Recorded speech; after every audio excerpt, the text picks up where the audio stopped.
With like Black Lives Matter in the UK, I think we just can't let the momentum die and we just have to keep going because the UK is structurally and systemically racist and that has a real effect on people's lives and it's just not fair. And if you've educated yourself to the point of even knowing that or you're even aware and you have friends who've experienced racism, I just don't see why you wouldn't support it.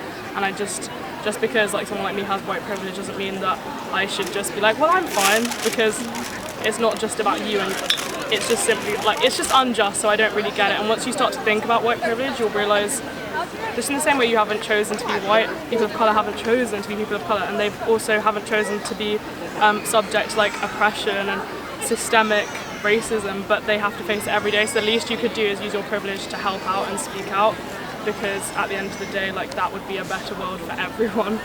Yeah, I agree as well. Like, just because we don't see in like the UK media and stuff that like black people are getting killed or this and that happening doesn't mean it's not actually happening in reality, because the media do portray like a very like skewed version of what black people go through in the UK, and it's kind of like, oh, like we're the angels, we don't really do anything, but it's very far from the truth from what I've experienced and that other people in my family have experienced.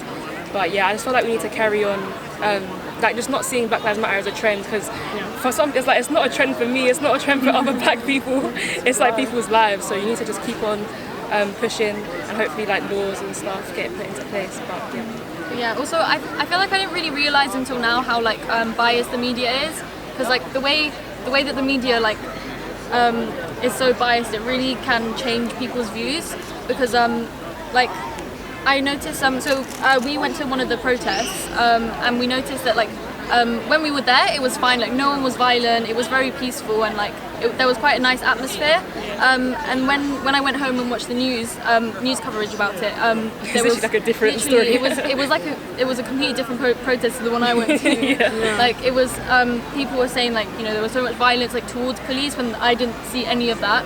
And also I think that the protests themselves are portrayed as violent so that people can they can oppose the violent protests and say, oh well, you know, I agree with it, but I don't think they should be doing that, when they're using it as an excuse to protest like Black Lives Matter in the first place. So it's kind of, it's easy, if you're not careful, it's easy to see how it's easy to be swayed by the media.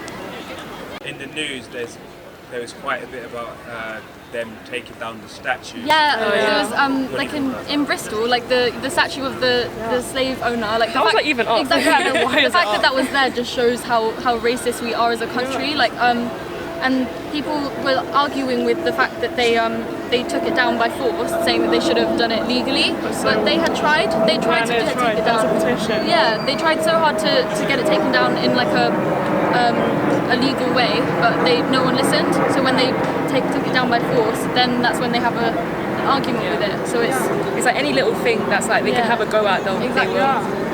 And no, like at the end of the day, like he was a slave trader. Like I think if you're not outraged by that, you just are racist. And like but like you have to think about it. Like obviously, again, I would never understand. If you're a black person living in Bristol, I think that's just ridiculously offensive that your council didn't care enough. They're just like, no, he like gave money to Bristol.